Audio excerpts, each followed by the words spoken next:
സർവീസുകൾ മുടങ്ങിയതിൽ ഇൻഡിഗോക്കെതിരെ കടുത്ത നടപടിക്ക് സാധ്യത. ഇൻഡിഗോയ്ക്ക് ഗുരുതര വീഴ്ച സംഭവിച്ചുവെന്നാണ് DGCAയുടെ വിലയിരുത്തൽ.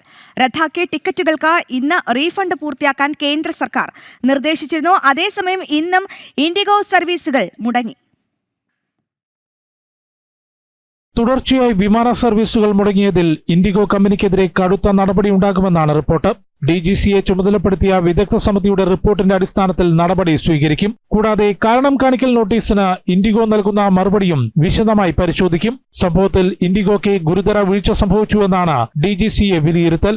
റദ്ദാക്കിയ ടിക്കറ്റുകൾക്ക് റീഫണ്ടിംഗ് ഇന്ന് പൂർത്തിയാക്കണമെന്ന് വ്യോമയാന മന്ത്രാലയം കർശന നിർദ്ദേശം നൽകിയിരുന്നു. പുതിയ ഫ്ലൈറ്റ് ഡ്യൂട്ടി ടൈം ലിമിറ്റേഷൻസ് ചട്ടങ്ങൾ നടപ്പാക്കുന്നതിൽ വീഴ്ച സംഭവിച്ചുവെന്ന് ഇൻഡിഗോ CEO പീറ്റർ എൽബേഴ്സ് ഇതിനോടകം തുറന്ന് സമ്മതിച്ചിരുന്നു. പുതിയ സമയക്രമത്തിനനുസരിച്ച് ജീവനക്കാരെ നിയമിച്ചില്ലെന്നും സർവീസുകൾ വർദ്ധിപ്പിച്ചത് പ്രതിസന്ധിയുടെ അക്കം കൂട്ടിയെന്നും അദ്ദേഹം വിശദീകരിച്ചതോടെയാണ് DGCA കാരണം കാണിക്കൽ നോട്ടീസ് നൽകിയത്.